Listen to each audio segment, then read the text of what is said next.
मुझे लगता है कि अब ये राजनीतिक क्षेत्र में ये निरंतर चलने वाली प्रक्रिया है।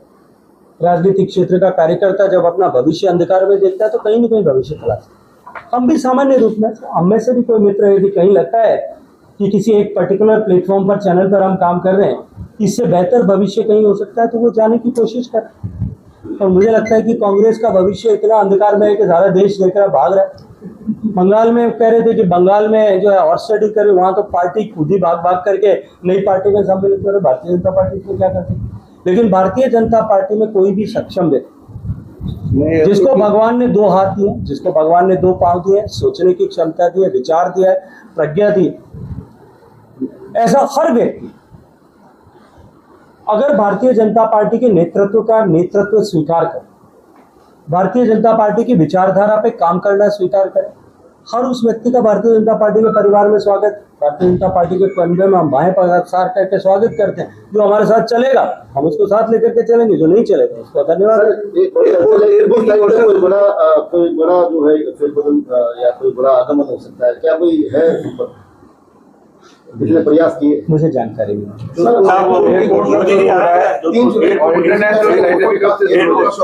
मुझे लगता है कि अभी ये टिप्पणी करना अनुकूल नहीं होगा, अभी ये समय तय नहीं हुआ है। एक बार ऑफिशियली अनाउंस हो जाए, क्योंकि इसका और रिफाइनरी दोनों का एक ही साथ एक ही दिन में उद्घाटन होना तय है।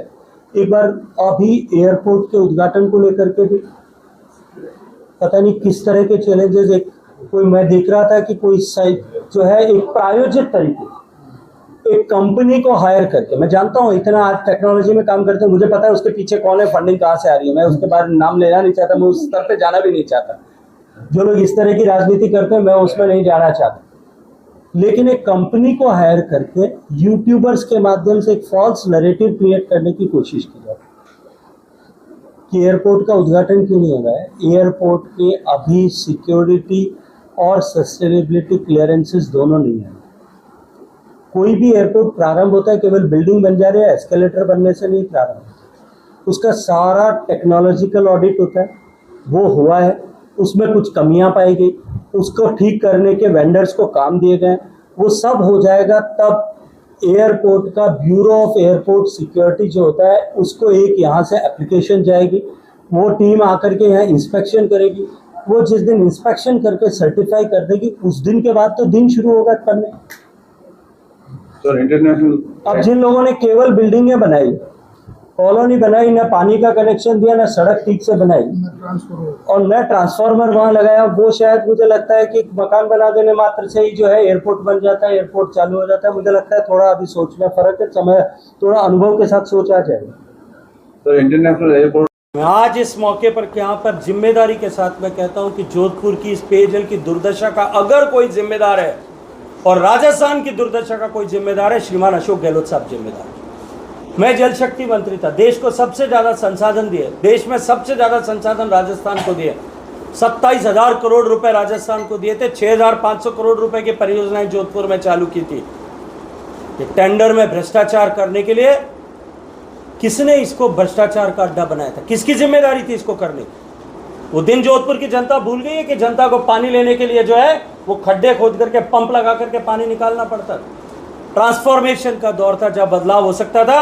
ये अशोक गहलोत साहब इस बात के पापी है, जोधपुर की जनता को उन्होंने सताया है कि उनके कारण से राजस्थान में उनके अपने लोगों के प्रति या तो उन्होंने आंख मींच ली थी इस भ्रष्टाचार के प्रति, क्योंकि जब सरकार उनकी जा रही थी, जब होटल में बंद होकर के उन्होंने जो है अपने एमएलएज को, अपने मंत्रियों को जिस तरह से खुली छूट दे दी थी, उसके चलते हुए राजस्थान का जल जीवन मिशन भ्रष्टाचार की भेंट चढ़ गया।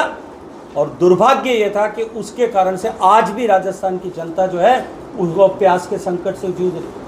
वो खड़े होकर के अलग अलग तरह की बातें कर, वो एक दिन मुझे लगता है एलिवेटेड रोड पर कुछ बात कर रहे थे, वो कह रहे थे कि मैंने एलिवेटेड रोड बनाने के लिए चिट्ठी लिखी थी। मैं आज आपके सामने खुलासा करना चाहता हूं एलिवेटेड रोड का।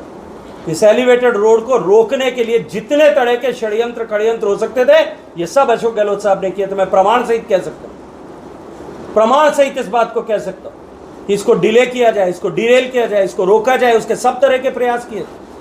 वो यहाँ खड़े होकर के अपनी राजनीतिक रोटी सेकने के लिए, इस तरह की सुर्खियां बटोरने के लिए बयान देते हैं।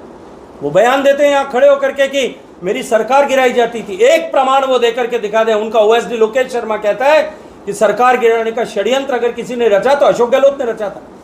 खुद षड्यंत्र रचते हैं, खुद अपने विधायकों को परेशान करते हैं, उनकी वॉइस रिकॉर्डिंग करते हैं, दूसरों पर जिम्मेदार लांछन लगाते हैं। अपने गिरेबान में झांक करके देखते हैं, और अगर सही तरह से राजस्थान का भला करते तो 15 साल का अवसर जोधपुर ने दिया था। जोधपुर को अगर पीछे रखने का पाप किसी ने किया, अशोक